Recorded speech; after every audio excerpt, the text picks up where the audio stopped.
मेरा नाम वंशिका है। मेरे साथ ज़िंदगी में एक ऐसा हादसा हुआ था जिसने मेरे होश उड़ा दिए थे। क्योंकि कभी कभी हमारे अपने ही हमारे दुश्मन बन जाते हैं, लेकिन इन अपनों में कुछ ऐसे रिश्ते होते हैं जिनसे हम किसी गलत बात की उम्मीद भी नहीं रखते। मगर जब हमें पता चलता है कि हमारे अपने ही हमें धोखा दे रहे हैं, तो इंसान शायद अपने रिश्तों पर भरोसा करने काबिल नहीं रहता। मेरे साथ भी कुछ ऐसा ही हुआ था। मेरे साथ जिंदगी ने बहुत बुरा किया था, इसलिए मेरी मम्मी चाहती थी कि मेरी शादी जल्द से जल्द हो जाए। मेरी मम्मी चाचा जी से कहती थी कि जल्द से जल्द अपनी भतीजी के लिए रिश्ते तलाश कर लो, मैं उसकी जल्दी ही शादी कर देना चाहती हूँ। चाचा जी मेरा रिश्ता तलाश करने के लिए राजी हो गए थे, मगर एक दिन जब वो मेरा रिश्ता लेकर आए तो कहने लगे कि बहुत अच्छा रिश्ता लेकर आया हूँ, लड़का बहुत अच्छा है, खानदानी है, पढ़ा लिखा है और स्मार्ट भी है, हमारी वंशिका को किसी चीज़ की कोई कमी नहीं होने देगा। इस पर जब मेरी मम्मी उनसे कहती कि हमें लड़के की फ़ोटो दिखाओ या फिर उससे मिलवा दो, तो चाचा जी कहते थे कि इतना अच्छा रिश्ता लेकर आया हूँ, फ़ोटो देखने में क्या रखा है, बस जल्द से जल्द शादी की तैयारियाँ शुरू कर दो। मम्मी कहती कि फिर भी हम अपनी बेटी देने जा रहे हैं, इसलिए लड़की को देखना और उससे मिलना हमारे लिए बहुत ज़रूरी है। चाचा जी कहते कि भाभी, आपको मुझ पर भरोसा नहीं है क्या? वंशिका मेरी भतीजी है, मैं उसके लिए कभी गलत नहीं सोच सकता। लड़का बहुत अच्छा है, सब कुछ बिल्कुल ठीक है। मेरी मम्मी भी चाचा जी की बात मानने पर मजबूर हो गई थी, क्योंकि वो उन्हें बहुत तसल्ली दे रहे थे। क्योंकि वो चाचा जी की बात नहीं मानती तो और किसकी मानती। हम दोनों का चाचा जी के अलावा और कोई नहीं था। मगर ठीक शादी वाले दिन हम शादी के लिए सारी तैयारियां करके बैठ गए। मैं दुल्हन बन चुकी थी। मेरी मम्मी ने मेरे लिए थोड़ा बहुत दहेज इकट्ठा कर लिया था। सारे मेहमान भी आ चुके थे। उस दिन तो सबको लड़की को देखना ही था। उसने सर पर ऐसा सहरा बांधा हुआ था कि उसका चेहरा ही नजर नहीं आ रहा था। और जब मुझे मंडप में ले जाया गया तो ये देखकर मैं दंग रह गई थी कि वो लड़का नहीं बल्कि वो तो मेरे परिवार में मेरे चाचा जी, मैं और मेरी माँ ही रहा करते थे। मेरे पिता की मौत जब मैं 1 साल की थी तब हो चुकी थी। मैं अपनी मम्मी से बहुत प्यार करती थी। मेरी मम्मी ने मेरी खातिर दूसरी शादी नहीं की। चाचा जी मेरे पिता के इकलौते भाई थे। मेरी मम्मी ने उनकी और मेरी जिम्मेदारी संभालने की खातिर अपनी शादी नहीं की। मगर चाचा जी मेरी मम्मी और मेरे ऊपर रोक टोक बहुत करते थे। मुझे उनकी रोक टोक बिल्कुल भी पसंद नहीं थी। हर इंसान को अपनी ज़िंदगी जीने का पूरा पूरा हक है। वो फुल फ्रीडम के साथ अपनी ज़िंदगी जीना चाहता है। लेकिन हमारे यहाँ मेरे चाचा जी तो ना मुझे घर से बाहर निकलने देते थे और ना ही घर में किसी और को आने दिया करते थे। मैं अपने चाचा की इन हरकतों से बहुत परेशान थी। मम्मी से अगर मैं चाचा जी के बारे में कहती तो वो मुझे डांट दिया करती थी। कहती थी कि वो तुम्हारे चाचा जी हैं, घर के बड़े हैं, इसीलिए उनका हर कहना माना करो। मेरी समझ नहीं आता था कि मम्मी भी तो चाचा जी के लिए बड़ी हैं, तो फिर चाचा जी मम्मी का कहना क्यों नहीं मानते। वो शराब पीते थे और मम्मी के सारे पैसे शराब पर उड़ा दिया करते थे, मगर मम्मी उनको कुछ भी नहीं कहती थी। मेरी उम्र 16 साल थी। हम लोग बहुत गरीब थे। हमारा छोटा सा घर था। मेरी मम्मी मुझसे बहुत ज़्यादा प्यार करती थी। वो लोगों के घरों में काम करती थी। मैं अपनी मम्मी से उनके साथ काम पर जाने के लिए कहती तो वो मुझे साफ इनकार कर दिया करती थी। कहती थी कि तुम्हारी मम्मी काम कर रही हैं तो तुम्हें करने की ज़रूरत नहीं है। मेरे चाचा जी कोई काम काज नहीं करते थे। कभी कभी कोई काम कर लिया करते थे, वरना हमेशा खाली ही रहते थे। वो कभी रिक्शा चला लिया करते थे। उसमें उन्हें काफ़ी पैसे मिल जाते थे क्योंकि वो जवान थे और तेज़ रफ्तार से रिक्शा चलाया करते थे। लेकिन वो कोई काम करना नहीं चाहते थे। अगर वो रोज़ रिक्शा चलाकर अपना गुजारा करते तो उनके पास काफ़ी पैसे इकट्ठे हो जाते। मगर वो अगर एक दिन रिक्शा चला लिया करते थे तो 3-4 दिन शराब पिया करते थे और फिर जब पैसे ख़त्म हो जाते थे तो दोबारा रिक्शा चलाने चले जाते थे। और लोग भी मेरे चाचा पर भरोसा नहीं करते थे। कहते थे कि तुम कोई कामकाज नहीं करते, अगर रोज़ मेहनत करके पैसा कमाओ तो ज़िंदगी को अपने लिए आसान बना लोगे। मगर उनको तो कोई प्रॉब्लम नहीं थी क्योंकि उनके घर में सब कुछ हो रहा था। मेरे साथ बहुत बुरा हुआ था। मैं नहीं जानती थी कि मेरे साथ कुछ ऐसा भी हो सकता है। मैं अपनी एक दोस्त की शादी पर चली गई। वहाँ जाने के बाद मैंने वहाँ डीजे पर खूब डांस किया। क्योंकि मेरे दोस्त की शादी वाले दिन मम्मी मुझे छोड़कर घर आ गई थी। चाचा जी तो इस बात की परमिशन नहीं दे रहे थे, इसलिए मैं खामोशी से मम्मी के साथ घर से बाहर निकली थी। और घर जाने के बाद मम्मी ने चाचा जी को बताया ही नहीं था कि मैं शादी में गई हुई हूँ, वरना वो बहुत गुस्सा करते। मम्मी ने इतना ही कहा था कि वंशिका अपने कमरे में सो रही है, जबकि मैं अपनी दोस्त के यहाँ शादी में खूब मौज मस्ती कर रही थी। हमारे घर में तो वैसे भी कोई एंटरटेनमेंट या खुशी नहीं होती थी। टीवी या मोबाइल कुछ भी नहीं था। ऐसे में जब एंटरटेनमेंट का मौका मिलता तो लोग थोड़े से दीवाने हो जाते हैं। तो मैं भी हो गई और मैंने वहाँ पर डांस करना शुरू कर दिया। मगर वहीं पर शादी में आई हुई किसी लड़की ने मेरी वीडियो बना ली और कुछ दिन बाद मैं ये देखकर हैरान हो गई कि उसने मेरी वीडियो वायरल कर दी थी। उस वीडियो पर घटिया और अश्लील तरह के कमेंट्स पड़े हुए थे और एक जगह नहीं कई जगह ये वीडियो वायरल हो गई थी, जिसमें मैं ठुमक ठुमक कर नाच रही थी। पहले तो मुझे पता ही नहीं था कि मेरी वीडियो वायरल हो गई है, क्योंकि हमारे घर में किसी के पास मोबाइल नहीं था। लेकिन हमारे आस पड़ोसी और रिश्तेदारों के पास तो मोबाइल थे। उन्होंने जब मेरी वीडियो देखी तो वो लोग अपना मोबाइल लेकर हमारे घर मेरी शिकायत लेकर आ गए थे। हमारा कोई भी रिश्तेदार अच्छा नहीं था। जब वो घर आए तो चाचा जी समझ चुके थे कि कोई ना कोई गड़बड़ ज़रूर है, कुछ तो ज़रूर हुआ है। उन्होंने घर के अंदर आते ही मेरी मम्मी की तरफ देखकर कहा कि तुमने अपनी बेटी को बदनाम करवा दिया है। अब तुम्हारी बेटी से रिश्ता कौन करेगा? सब कुछ खत्म हो गया। आपके यहाँ इतना कुछ हो गया और आप लोग इतनी आराम से बैठे हुए हो।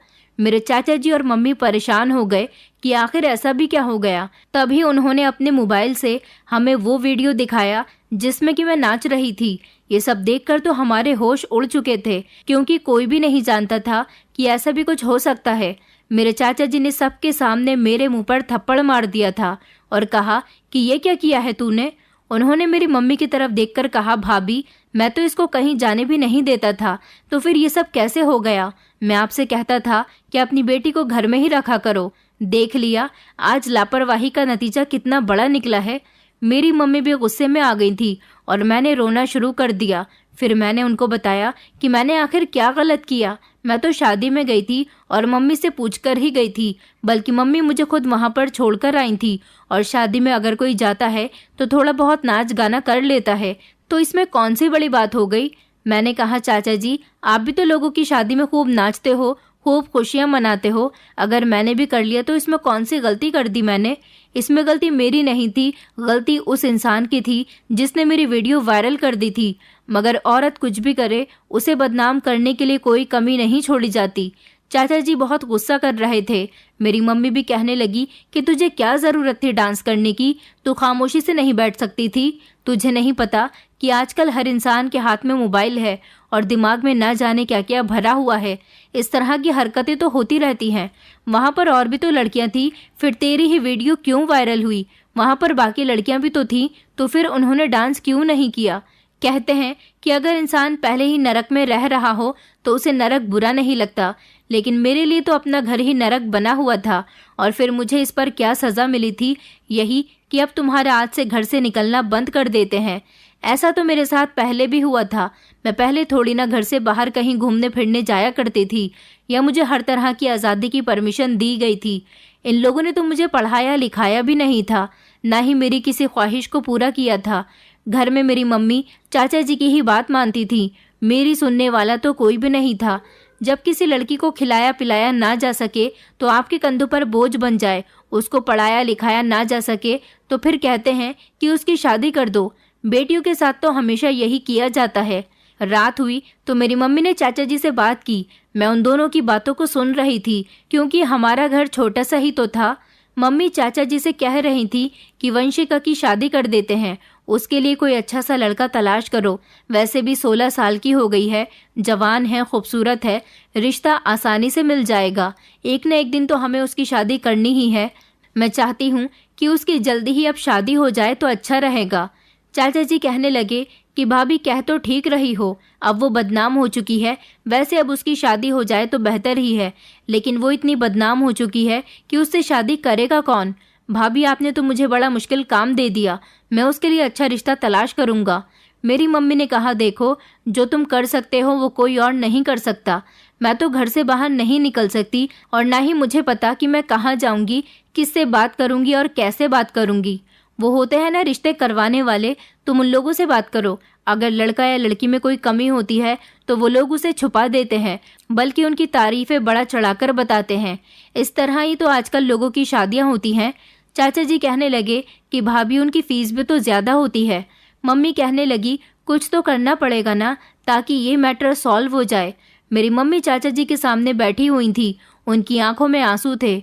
मेरी शादी करवाने के लिए वो अपने देवर के सामने इस तरह से रिक्वेस्ट कर रही थी जैसे चाचा जी मालिक हों और मेरी मम्मी उनकी नौकरानी। चाचा जी ने भी कह दिया कि ठीक है, मैं रिश्ता तलाश करता हूँ।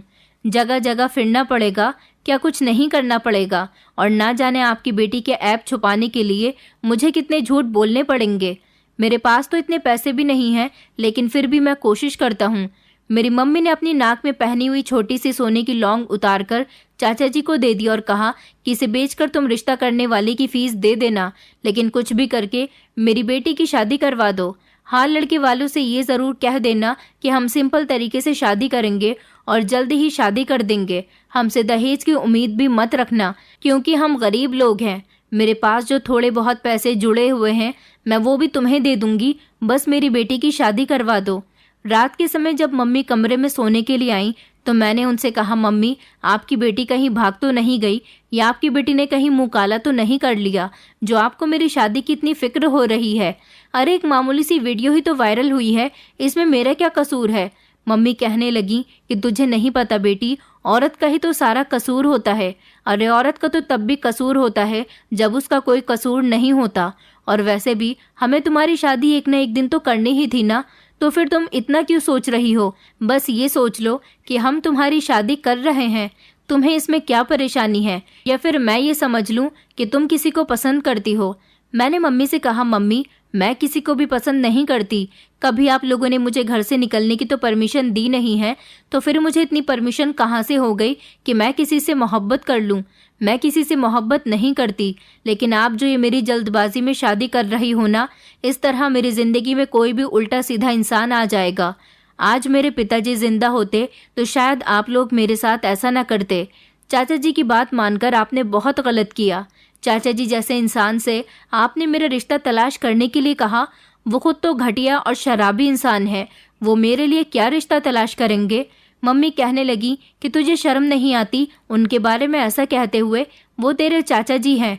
मैं कुछ कहना तो चाहती थी मगर फिर खामोश हो गई। मेरी मम्मी ने कहा, अब वो बात मत करना जो तुम हमेशा कहती हो, वरना तुम्हारी ज़बान काट दूंगी। खामोशी से शादी करने के लिए तैयार हो जाओ। जो मैंने तुम्हारे चाचा जी को तुम्हारे लिए रिश्ता तलाश करने के लिए कहा है, वो जल्द ही अच्छा रिश्ता लेकर आ जाएंगे। मैंने कहा, आखिर चाचा जी को जानता ही कौन है? जो जानता है सिर्फ नशा करना और कर्ज लेने की वजह से ही जानता होगा। ऐसे लोगों के जानने वाले भी उन जैसे ही होते हैं। अब मेरी मम्मी को गुस्सा आ गया। उन्होंने कहा कि अगर तुझे अपने फ्यूचर की या अपनी आने वाली ज़िंदगी की इतनी ही फिक्र थी तो तुझे किसी दूसरे की शादी में जाकर ऐसे नाचने की क्या ज़रूरत थी? तुझे वहाँ पर नाचने के पैसे मिल रहे थे क्या? अब मम्मी की बात सुनकर मुझे गुस्सा आ गया था। वो गरीब औरत थी, सारी ज़िंदगी उन्होंने लोगों के घरों में काम करके गुजारा किया था, इस संसार की सताई हुई थी। उन्होंने अपनी ज़िंदगी में बड़े बड़े दुख देखे थे। इतने बड़े दुख क्या किसी ने नहीं देखे होंगे? फिर लोगों के घरों में काम करती थी तो उनकी भी बातें सुनती थी और परेशान हो जाती थी। और फिर हमारे रिश्तेदार जो घर आकर उनको मेरे बारे में बताकर गए थे कि तुम्हारी बेटी बदनाम हो गई है, उसकी वीडियो वायरल हो गई है। मैं तो सोच रही थी कि ना जाने ऐसी कौन सी बड़ी मुसीबत आ गई। ज़माना किस तरफ जा रहा है ये तो हम सब लोग जानते हैं। बस मैंने सोच लिया था कि ये लोग मेरी शादी करवा रहे हैं तो करवा दें। गरीब लोगों की बेटियों की शादी तो इस तरह ही होती है। एक नरक से निकलकर वो दूसरे नरक में जाती हैं, तो वहाँ पर उनको घर के काम करने पड़ते हैं और उनको बातें भी सुननी पड़ती हैं। लेकिन चलो इस घर से तो निकल ही जाती। पर पत्नी हमेशा अपने पति से उम्मीद लगाती है कि उसका पति अच्छा होगा, उसे मारेगा पीटेगा, मगर कभी न कभी उसका ख्याल ज़रूर रखेगा। मुझे भी यही उम्मीद थी कि मेरा पति जैसा भी हो पर मेरा ख्याल रखने वाला होना चाहिए। कम से कम मेरा कोई वहाँ अपना तो होगा। मैं उसके कंधे पर सर रखकर रो तो लिया करूँगी और उसका हाथ पकड़कर सोच लूँगी कि मेरे साथ चलने वाला मेरा पति है, चाहे जैसा भी हो। तो मैं महसूस कर लूँगी कि मैं अकेली नहीं हूँ। जो भी है जैसा भी है, कोई मेरा अपना तो है। और शादी में रखा ही क्या होता है? शादी करने के बाद एक हमसफ़र मिल जाता है जो आपको खुद भी रुलाता है, मगर कभी कभी आपके आंसू भी साफ कर देता है। उसकी वजह से भी ज़िंदगी में काफ़ी सारी परेशानियां आती हैं, मगर वो संभाल भी लेता है। बस यही शादी होती है और इसी का नाम शादी है। मेरे चाचा जी ने एक दिन घर आकर बताया कि मैं एक बहुत बड़ी खुशखबरी लेकर आया हूँ। वंशिका के लिए एक ऐसा रिश्ता मिल गया जिसकी मैं तारीफ करते करते न थकूं। आज सुबह ही मेरी मम्मी के साथ लड़ाई हुई थी और मैंने उनसे झगड़े में कह दिया था कि मैं चाचा जी के लाए हुए रिश्ते से कभी शादी नहीं करूंगी। इससे बेहतर होगा कि मैं मरना पसंद करूंगी। मेरी मम्मी ने कहा था कि वो तेरा चाचा है और तुझे अपने चाचा पर भरोसा नहीं है, जिसने सारी जिंदगी हमें अपने घर में जगह दी, और तू अपने चाचा के बारे में ऐसी बातें कह रही है। रात के समय ही चाचा जी घर आए तो घर में शोर मचाने लगे कि जैसे दुनिया का सबसे अच्छा रिश्ता उन्हें ही मिल गया। चाचा जी ने कहा कि भाभी, मैं इतना अच्छा रिश्ता लेकर आया हूँ, देखोगी तो हैरान रह जाओगी। ये लड़का बहुत ही अच्छा है, स्मार्ट है, पढ़ा लिखा है, अच्छा कमाता है और घर में सास ससुर का भी झंझट नहीं है, क्योंकि लड़के के आगे पीछे कोई भी नहीं है। मेरी मम्मी ने कहा कि क्या अनाथ आश्रम से रिश्ता लेकर आए हो? तो उन्होंने कहा, भाभी हमेशा गलत बात ही करती हो। अरे इतने अमीर घर का रिश्ता लेकर आया हूँ कि हमारी वंशिका वहाँ पर राज करेगी। लड़का अमीर है, उसके आगे पीछे भी कोई नहीं है और उसे कुछ चाहिए भी नहीं, बस खूबसूरत लड़की की तलाश है। और हमारी वंशिका तो वैसे भी काफ़ी खूबसूरत है। लड़का खुद करोड़ों की जायदाद का मालिक है। इस बात पर तो मेरी मम्मी के भी कान खड़े हो गए थे। चाचा जी ने अगली बात कही कि लड़की की शर्त है कि लड़की के मायके वाले बार बार उसके घर पर चक्कर ना लगाएं। मेरी मम्मी ने कहा कि क्यों, जब हम अपनी बेटी देंगे तो क्या उसके घर भी नहीं जा सकते? चाचा जी कहने लगे, ये किसने कहा है कि नहीं जा सकते? बस कुछ लोग ऐसे होते हैं जो अपनी बेटी के घर बार बार चक्कर लगाते हैं। बस वो आदमी इस बात से घबराता है। अमीर इंसान है और सुकून पसंद करता है, इसलिए उसे लोगों का आना जाना ज़्यादा पसंद नहीं है। मेरी मम्मी ने कहा, उम्र कितनी है उसकी? तो चाचा जी कहने लगे कि यही कोई 20-21 साल होगी। हमारी वंशिका से ज़्यादा बड़ा नहीं है, देखने में बहुत स्मार्ट है।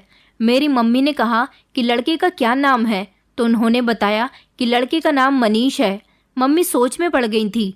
चाचा जी ने मम्मी को देखकर कहा कि इसमें सोचने वाली क्या बात है भाभी, लड़का बहुत अच्छा कमाता है, इतना कि शायद हमने अपनी पूरी जिंदगी में नहीं देखा होगा। ये रिश्ता मुझे बड़ी मुश्किल से मिला है, न जाने कहाँ कहाँ धक्के खाने पड़े। आपने मुझे अपनी सोने की लौंग दी थी ना, वो मैंने बेच दी और एक रिश्ते कराने वाली औरत को उसकी फीस दे दी थी। उसने ही मुझे ये रिश्ता बताया था।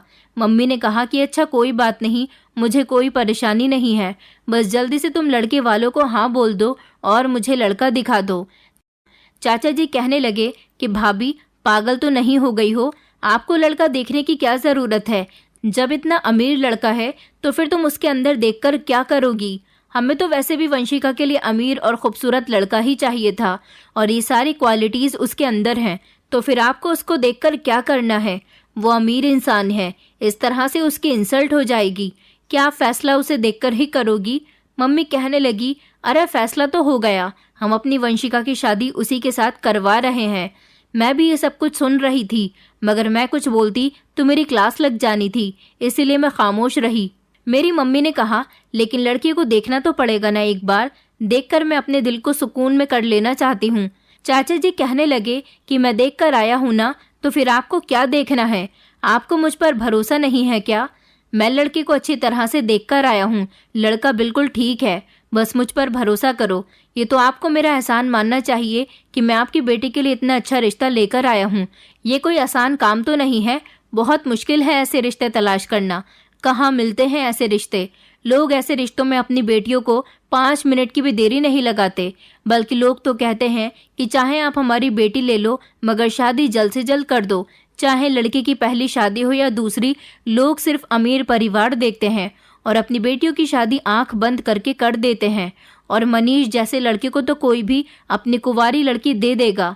वैसे वो तो कुंवारा ही है, लड़के के अंदर सारी ही क्वालिटी अच्छी है, किसी तरह की कोई कमी नहीं है, बस हमें अपनी वंशिका के लिए ऐसा ही रिश्ता चाहिए था। वैसे भी इंसान की शक्ल मायने नहीं रखती, उसका बैंक बैलेंस ज़्यादा ज़रूरी होता है। और लड़के का बैंक बैलेंस तो इतना है कि सारी ज़िंदगी वो बिना कुछ करके भी आराम से अपनी ज़िंदगी गुजार सकता है। तुम अपनी बेटी से कह दो कि शादी की तैयारी करे, वो लोग बारात लेकर अगले हफ्ते हमारे घर आ जाएंगे। बारात में लड़के के साथ उसके 3-4 दोस्त आएंगे और इसी तरह शादी मंदिर में सादगी से हो जाएगी। उसके बाद वो घर आकर विदाई करके हमारी वंशिका को ले जाएगा। मेरी मम्मी ने कहा कि अगले हफ्ते का कौन सा दिन देकर आए हो? तो चाचा जी ने कहा कि मैं अगले हफ्ते के शनिवार का दिन देकर आया हूँ। मेरे चाचा जी ने न जाने कहाँ से मेरे लिए रिश्ता तलाश कर लिया था। मुझे तो उनके बताए गए लड़के के बारे में सोच सोच कर ही डर लग रहा था। क्या मैटर था, क्या बात थी, हमें कुछ नहीं पता था।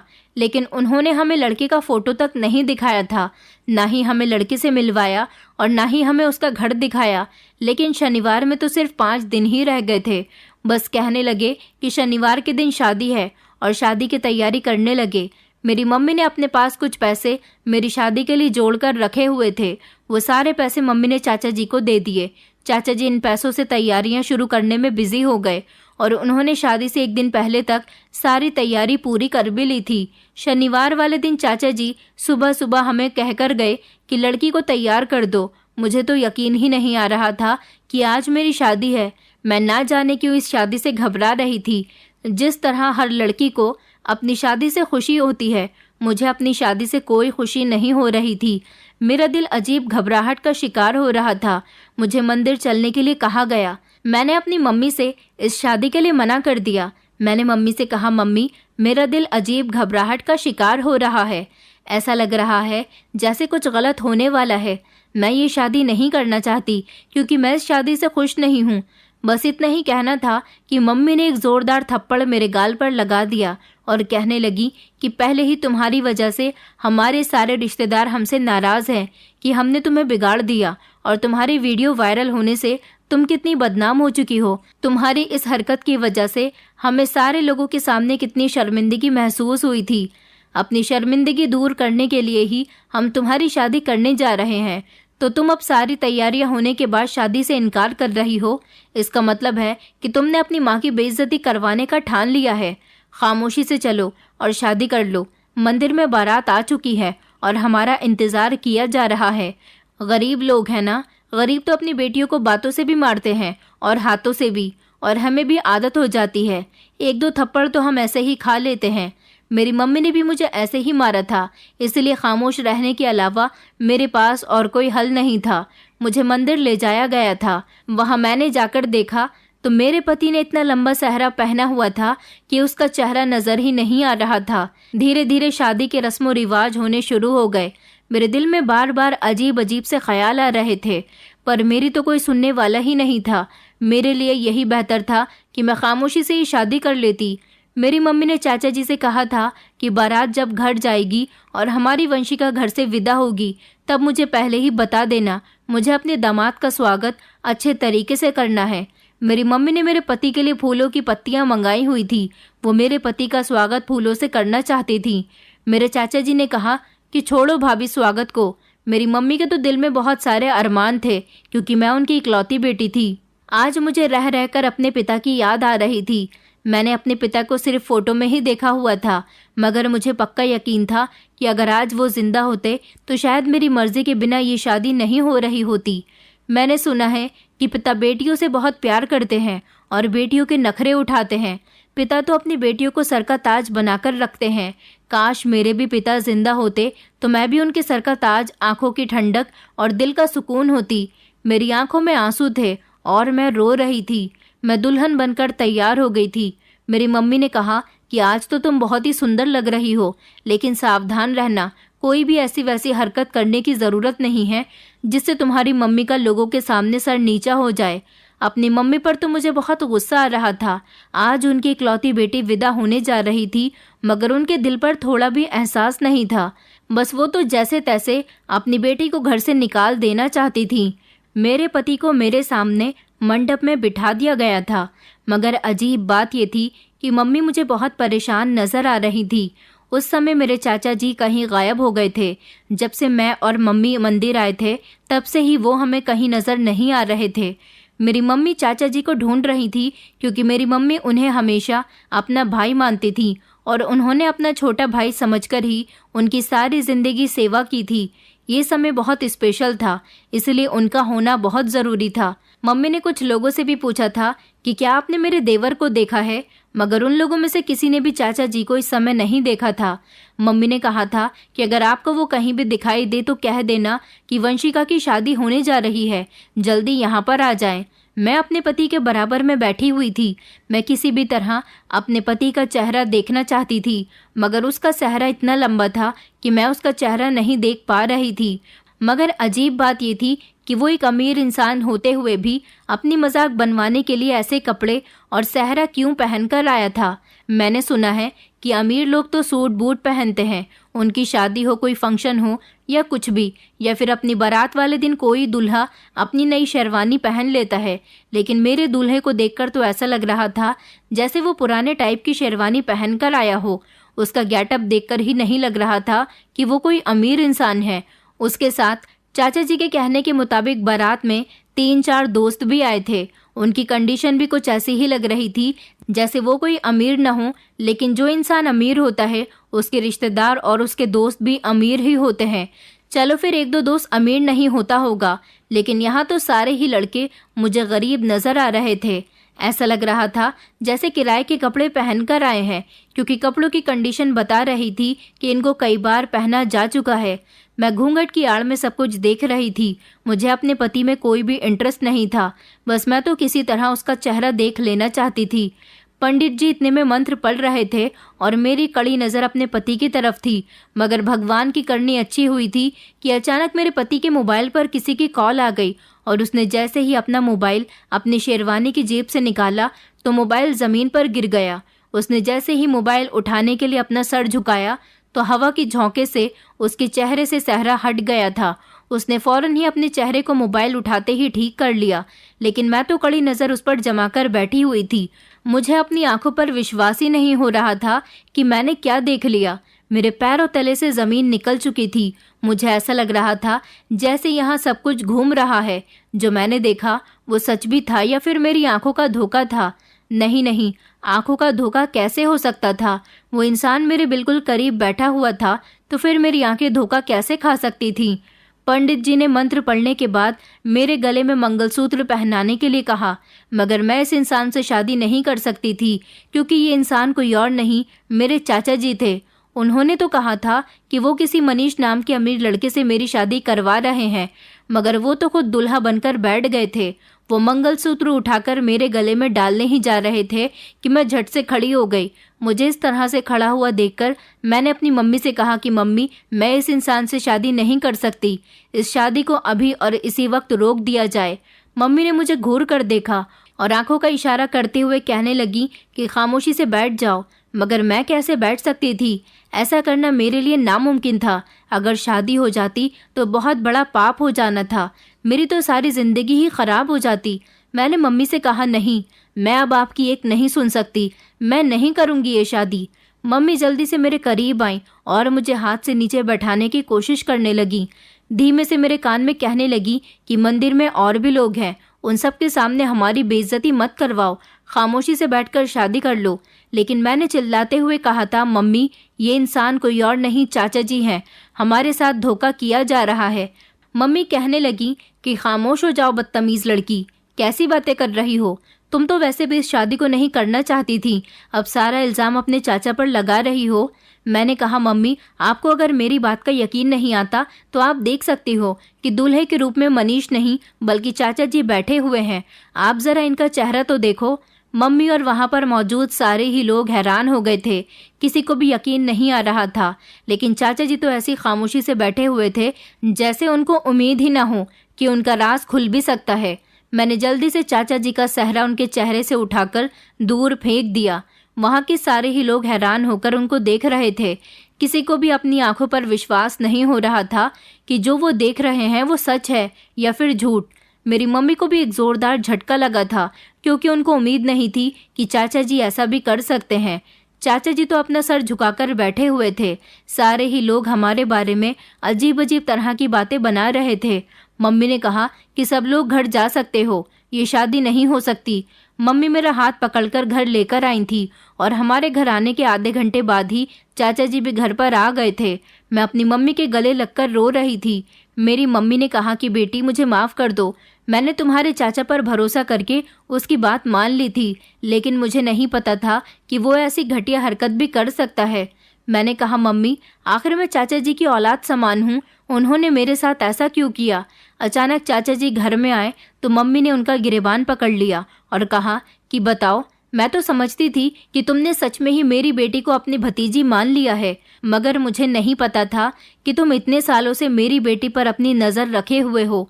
मैंने तुम्हें कभी अपना देवर नहीं बल्कि हमेशा अपना छोटा भाई समझा, मगर तुमने अभी तक मेरी बेटी को एक्सेप्ट नहीं किया, जबकि मेरा पति उसे अपनी बेटी मान चुका था। तभी चाचा जी भी मम्मी से कहने लगे कि सोतेला हमेशा सोतेला ही रहता है, कभी सगा नहीं बन सकता। मैं नहीं जानता कि भैया ने इसे अपनी बेटी माना या नहीं माना, मगर ये मेरी भतीजी कभी नहीं हो सकती, क्योंकि आप इसको अपने पहले पति के घर से लेकर आई थी। ये मेरे भैया का खून नहीं है, यह हमारे ख़ानदान का खून होती तो मैं इसे अपनी भतीजी समझता, मगर ये हमारा अपना खून नहीं है, ये तो किसी और का खून है। भैया की खातिर मैंने इसको इस घर में बर्दाश्त कर लिया था, मगर जैसे जैसे ये बड़ी होती गई मुझे ये खूबसूरत लगने लगी थी। मैं इसको हासिल करना चाहता था। मैं जानता था कि आप कभी भी मेरी शादी इसके साथ नहीं करोगी और इसके जैसी लड़की मुझे कहीं नहीं मिल सकती थी। मैं किसी भी हाल में इसको हासिल करना चाहता था, तभी तो मैं इस पर रोक टोक करता था ताकि ये घर से बाहर निकलकर किसी और को पसंद ना कर ले और उसके साथ शादी ना कर ले। मैं जानता था कि आप चोरी चुपके इसे मेरे रोक टोक करने के बावजूद भी घर से बाहर निकाल ही देती हो। इसका ध्यान किसी और की तरफ ना लगे और इसकी शादी किसी और से ना हो, इसलिए मैंने एक प्लान बनाया। मैं जानता था कि आप इसे इसकी सहेली के घर शादी में ज़रूर भेजोगी, इसलिए मैंने वहाँ पर मौजूद एक लड़की को इसकी वीडियो बनाने के लिए कहा और उससे कहा कि वो वीडियो वायरल कर दे। मैंने उसे इस काम के लिए पैसे दिए थे। मुझे पता था कि किसी न किसी तरह से ये खबर हमारे घर तक ज़रूर आ जाएगी और फिर एक ही सॉल्यूशन निकलेगा कि वंशिका की शादी कर दी जाए। मैं इससे शादी करना चाहता था, इसलिए मैंने आपको झूठ मूठ के रिश्ते की तसल्ली दिलाई और खुद दुल्हा बनकर बैठ गया था। मेरी शादी वंशिका के साथ ही हो जाती, फिर मैं तुम दोनों को बताता कि मैं क्या कर सकता हूँ, मगर मेरी सच्चाई सबके सामने खुल गई और मेरा सारा प्लान खराब हो गया। आपको तो मेरा एहसान मानना चाहिए कि मैंने आपकी बेटी और आपको अपने घर में जगह दी। भैया के मरने के बाद आपसे सारे संबंध मेरे साथ खत्म हो गए थे। मैं चाहता तो आपको इस घर से भी निकाल सकता था, लेकिन मैंने सारी जिंदगी सिर्फ वंशिका की बचपन से ही खूबसूरती को देखते हुए ये सब कुछ किया था, आपको इस घर में रखकर आपको अपने एहसान तले दबा सकूं। मेरी मम्मी ने कहा कि तुम कितने घटिया इंसान हो। मेरा मन तो कर रहा है कि मैं तुम्हें पुलिस के हवाले कर दूं। तुम मेरी बेटे की जिंदगी बर्बाद करने जा रहे थे। मैं भी चाचा जी की बात सुनकर चौंक गई थी। मुझे तो अपने कानों पर विश्वास ही नहीं हो रहा था। इसका मतलब ये था कि मैं अपनी मम्मी के पहले पति की बेटी थी और मेरी मम्मी ने दूसरी शादी कर ली थी, मगर उनके दूसरे पति भी सिर्फ उनके साथ कुछ वक्त तक ही रहे, उसके बाद उनकी मौत हो गई। मेरी मम्मी का इस दुनिया में कोई नहीं था।